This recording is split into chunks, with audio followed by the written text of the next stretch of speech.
আচ্ছা, নেক্সট হচ্ছে আমাদের প্রশ্ন, rational of survey research method. আর এই চ্যাপ্টার থেকে আমরা পড়বো advantage and weaknesses of survey methods. তাহলে প্রথমে তো আমরা পড়বো যে সার্ভে রিসার্চটা আমরা কেন করছি, কি কারণে করছি, এবং তারপরে অ্যাডভান্টেজ অ্যান্ড ডিসঅ্যাডভান্টেজেস। আমরা তাহলে এখন সার্ভে মেথডে ঢুকে গেছি। সার্ভে মানে আমরা কি জানি, কথাটার সাথে আমরা সবাই পরিচিত। সার্ভে বলতে কি বোঝায়, ওই যে কোনো একটা জায়গায় গিয়ে কোনো একটা বিশাল মানুষের ওপর কোনো একটা বিষয় জিজ্ঞাসা করছে। যেমন আমাদের বাড়িতে আসে সাধারণত পপুলেশন সার্ভে, এসে সাধারণত জিজ্ঞাসা করে যে বাড়িতে কোনো বাচ্চা আছে কিনা, সে আহ, কতদূর পড়াশোনা করেছে বা সে কি করছে, এই সমস্ত কিছুই জিজ্ঞাসা করে। আমরা সাধারণত এই সার্ভে কথাটার সাথে সবাই পরিচিত। এটা শুরু করার আগে দুটো প্যারা দিয়েছে, যে দুটো প্যারাটা হচ্ছে ইন্ট্রোডাক্টরি প্যারা। এটা একটু আমি বলে দিচ্ছি, এটা ইনক্লুড করলেও হয়, না করলেও হয়, কোনো অসুবিধা নেই। ফার্স্ট প্যারাটাই বলছে যে কোয়ালিটেটিভ দুই ধরনের রিসার্চ হয়, একটা কোয়ালিটেটিভ, একটা কোয়ান্টিটেটিভ। আমরা জানি কোয়ালিটেটিভে সাধারণত কোনো কিছু বিষয়ে নিখুঁতভাবে জানতে, যে একদম ডিপলি জানতে চাই, ইনডেপথে জানতে চাই, সেই বিষয়টা সাধারণত কোয়ালিটেটিভ রিসার্চের মধ্যে পড়ে। এবং এর ঠিক আর কোয়ালিটেটিভ রিসার্চ সাধারণত মাইক্রো ফেনোমেনায় হয়, ম্যাক্রো ফেনোমেনায় কোয়ালিটেটিভ রিসার্চ সম্ভব না। তার কারণ হচ্ছে যে একটা বড় জনজাতিকে কিভাবে কোয়ালিটেটিভ ওয়েতে জানা যাবে, কোনোভাবেই সম্ভব হয় না। তাই মাইক্রো অ্যাসপেক্টে হবে কোয়ালিটেটিভ, ম্যাক্রো অ্যাসপেক্টে হবে কোয়ান্টিটেটিভ। এর পরের প্যারাতেই রয়েছে কোয়ান্টিটেটিভ, বলছে যে যেখানে কোয়ালিটেটিভ হয় না বা যেখানে কোয়ালিটেটিভ সম্ভব না, বা একটা বিষয় আমি ইনডেপথে জানতে চাই না, ওভারঅল জানতে চাই, সেই সমস্ত জায়গায় আমরা যে রিসার্চ করি সেটাকে আমরা বলবো কোয়ান্টিটেটিভ রিসার্চ। এই কোয়ান্টিটেটিভ রিসার্চের আন্ডারেই পড়ছে হচ্ছে সার্ভে রিসার্চ।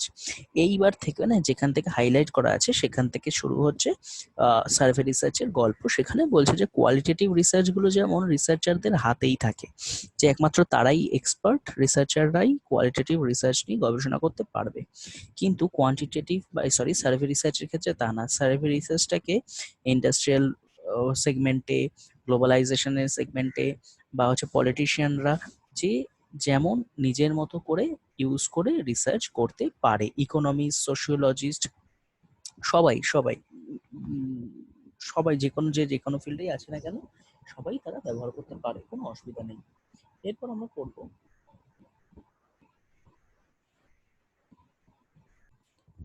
এরপর আমরা দেখছি যে কিভাবে, কোথায় কোথায়, কবে থেকে ইউজ হয় সেটা সার্ভে রিসার্চ। এখানে বলছে যে আমরা আসলে জানি এই যে আমাদের সমাজটা, সেটা নামই হচ্ছে ইনফরমেশন সোসাইটি, যে যার কাছে ইনফরমেশন তার কাছেই পাওয়ার। তাহলে ইনফরমেশনগুলো আমরা পাই কোথা থেকে? আমরা পাই ইনফরমেশন এই সার্ভে থেকে। পলিটিক্যাল অ্যাসপেক্ট হোক, ইকোনমিক অ্যাসপেক্ট হোক, বিজনেস অ্যাসপেক্ট হোক, এখন যে কোনো অ্যাসপেক্টেই আমাদের এই ইনফরমেশনটা ভীষণভাবে জরুরি। এই টেলিকমিউনিকেশন টেকনোলজিগুলো আমাদের আরো সুবিধা করে দিয়েছে অনেক অনেক জ্ঞান জানার জন্য। বলছে, তারপরের প্যারায় বলছে যে আমরা জানি যে দুটো সাধারণত ক্ষেত্র হয়, আহ, একটা হচ্ছে এগ্রেরিয়ান, একটা হচ্ছে ইন্ডাস্ট্রিয়াল, মানে চাষ এবং শিল্প। আমরা সাধারণত জানি যে রেভলিউশন হয়েছিল, agricultural revolution, urban revolution, industrial revolution. কিন্তু আমাদের মাথায় রাখতে হবে এই তিনটে রেভলিউশনের ক্ষেত্রেই কিন্তু ইনফরমেশনটা মাস্ট। তাহলে সার্ভে রিসার্চের মেন যে উদ্দেশ্য দেখাচ্ছে যে ইনফরমেশন গ্যাদার করা, যে ইনফরমেশন ছাড়া কিছু চলতে পারে না। তাহলে ইন্ডাস্ট্রি হলো, ইন্ডাস্ট্রি মানেই কি? ইনফরমেশন, যে এক জায়গায় কিভাবে সেই জিনিসটা হতে পারে, কারা কারা সেই জিনিসটা ব্যবহার করবে। যে আমি একটা ইন্ডাস্ট্রি খুললাম, কারা ব্যবহার করবে আমার সেই প্রোডাক্টটা, তাহলে সেই প্রোডাক্টটা কোথায় ব্যবহার হবে, কারা ব্যবহার হবে, কারা ব্যবহার করবে, সেটা ইনফরমেশন। এগ্রেরিয়ান, শিল্প মানে কৃষিকার্য, সেই কৃষিকার্যের সেই যে আমি সার বা আমি যে বীজগুলো উৎপাদন করছে কোনো একটা কোম্পানি, সেটা তারা কোন জায়গার মানুষরা সেটা ব্যবহার করবে, কেন ব্যবহার করবে, কোথায় ব্যবহার করলে বেশি ফল পাওয়া যাবে, কোন মাটিতে ব্যবহার করলে বেশি ফল পাওয়া যায়, সমস্তটা ওই সার্ভে করেই জানা যাচ্ছে। তাহলে এই যে আমাদের তিনটে রেভলিউশন হয়েছিল, আসলে কিন্তু এই urban revolution, industrial revolution, agriculture revolution, প্রত্যেকটাতেই এই ইনফরমেশনটাই একটা গুরুত্বপূর্ণ রোল প্লে করেছিল। আর কোন কোন ক্ষেত্র আছে বলছে, বলছে যে মার্কেট, বলছে মার্কেট তো পুরোপুরি এই সার্ভে রিসার্চের উপরই ডিপেন্ড করছে। আমি একটা কোনো প্রোডাক্ট লঞ্চ করতে চাই, কারা খাবে, কেন খাবে না, কোন অঞ্চলের মানুষ খাবে, সবটাই তো ডিপেন্ড করছে, মানে এই প্রোডিউসার যারা, তারা তো পুরো এই সার্ভে রিসার্চের উপর ডিপেন্ড করেই তাদের প্রোডাক্টগুলো তৈরি করে, সেরকম ফ্লেভার বানায়, সেরকম জিনিসপত্র তৈরি করে। আর কোন কোন জায়গায় সুবিধা হয় আর বলছে যে রাজনীতির ক্ষেত্রে, প্রোডাকশন ডিস্ট্রিবিউশনের ক্ষেত্রে, গ্লোবালাইজেশনের ক্ষেত্রে, ইকোনমির ক্ষেত্রে। তাহলে আমাদের কাছে এরকম প্যারা করে করে বলে দিয়েছে জাস্ট যে কোন কোন ক্ষেত্রে এই জিনিসগুলো আমরা ব্যবহার করি। যে রাজনীতির ক্ষেত্রে আগে থেকে বুঝে যাচ্ছে কোন দল জিতবে কোন দল জিতবে না, বা যদি না জেতে আগে থেকে গবেষণা করে বুঝে যাচ্ছে যে কেন সেখানে উইক আছে, কি কি করলে পরে সেখানে জেতার চান্স আছে। বা গ্লোবাল এজেন্সিগুলো, তারাও হচ্ছে দেখে যে কোথায় আনএমপ্লয়মেন্ট আছে, কোথায় হেলথ ইস্যু আছে, সব এই সার্ভে রিসার্চের ওপরই দাঁড়িয়ে রয়েছে পুরো বিষয়টাই। তাহলে যতগুলো মাধ্যম বললাম, সেই প্রত্যেকটা জায়গাতেই কিন্তু আসলে দেখতে পাচ্ছি information as well as survey মেথডটা খুব ইম্পর্টেন্ট। যে এটা আমাদের এই global sector, economy sector, production sector, political sector, economy sector এইসবে তো লাগেও, তাছাড়া আমাদের মডার্ন ডেতেও এটা খুব ব্যবহার হচ্ছে। যে আমরা কিছু জানতে চাচ্ছি, কিছু প্যাটার্ন বুঝতে চাচ্ছি, কিছু ধরন, যে কোনটা কেন হচ্ছে, কি কারণে হচ্ছে জানতে চাইছি, পুরোটাতেই কিন্তু আমাদের সার্ভে রিসার্চ খুব হেল্প করছে। এরপর এই চ্যাপ্টার থেকে আমাদের যে প্রশ্নটা পড়তে হয় সেটা হচ্ছে যে advantages and disadvantages of survey research. এই যে আমি যে সার্ভে রিসার্চটা করছি তার অ্যাডভান্টেজ কি আছে, ডিসঅ্যাডভান্টেজ কি আছে। অ্যাডভান্টেজগুলো দেখে নিই, সোজাই খুব সবকটাই। Survey research is relatively inexpensive, যে এটা অতটা দামি না, যে করতে অত টাকা খরচ হয় না, যেহেতু কোনো একটা বিষয়ে আমি জাস্ট ওপরি লেভেলের ধারণাটা পাওয়ার চেষ্টা করছি, তাই ততটা দামি না। Survey research is useful in describing the characteristics of a large population, যেটা আমরা আগেই আলোচনা করেছি, যে একটা বড় জনজাতি সম্বন্ধে জানতে চাইছি, স্ট্রাকচার অফ পপুলেশন জানতে চাইছি, ইমার্জিং ট্রেন্ডস অ্যান্ড প্যাটার্নস জানতে চাইছি, তাহলে এটা best. Survey research can be administered from remote locations using mail, email, telephone. যে আমি সেখানে যেতে পারবো না, আমি মেল করে দিচ্ছি, ইমেল করে দিচ্ছি, গুগলে মাঝে মাঝে বা ইউটিউবে ঢুকলেই দেখা যায় যে আপনি কি এই সার্ভেটায় অংশগ্রহণ করবেন, বা ফোনে কেউ আমাকে জিজ্ঞাসা করে যেটা সার্ভে হচ্ছে আপনি কি অংশগ্রহণ করবেন। তাহলে এটা একটা সুবিধা যে মুখোমুখি যেতে হচ্ছে না। চতুর্থ, in survey research one can ask many questions about a given topic which gives considerable flexibility to the analysis। তাহলে আমি একটা সার্ভেতে সেই বিষয়ে অনেকগুলো প্রশ্ন জিজ্ঞাসা করতে পারি। সে আপনি কোন সাবান ব্যবহার করেন, কেন ব্যবহার করেন, কতদিন ধরে ব্যবহার করছেন, এটা কেন ব্যবহার করেন না, এটা একবার করে দেখুন, এই ধরনের। তাহলে অনেক বেশি ফ্লেক্সিবিলিটি আমরা সার্ভে রিসার্চের মধ্যে পাই। We can choose different ways of administering a survey. অনেক মাধ্যমে আমরা সার্ভে করতে পারি, মুখোমুখি, টেলিফোন, ইমেল, বা সেই বিষয়ে ডেটা কালেক্ট করা। তাহলে আমি আমার ইচ্ছা মতো নানা রকম মেথড ব্যবহার করে সার্ভে করতে পারি। আর last, unlike the qualitative method, survey research is carried out through standardized questions, which makes measurement more precise by enforcing uniform definitions upon the participants। Qualitative রিসার্চের সাথে একটা তুলনা করে পার্থক্য দিয়েছে। বলছে যে কোয়ালিটেটিভ রিসার্চে সাধারণত যে প্রশ্নগুলো হয় সেগুলো একটু আরবিট্রারি হয়, যে আমি জিজ্ঞাসা করতে গেছি, আমার ইচ্ছা হলো এই প্রশ্নটা করলাম, আমার ইচ্ছা হলো ওই প্রশ্নটা করলাম। কিন্তু সার্ভে রিসার্চে যে প্রশ্নগুলো হয় সেগুলো খুবই স্ট্রাকচার্ড হয়, স্ট্যান্ডার্ডাইজড হয়। সেই কারণেই বলছে যে ডেটাগুলো আসে সেগুলো অনেক বেশি গঠনগত দিক থেকে অনেক বেশি সুবিধাজনক হয়।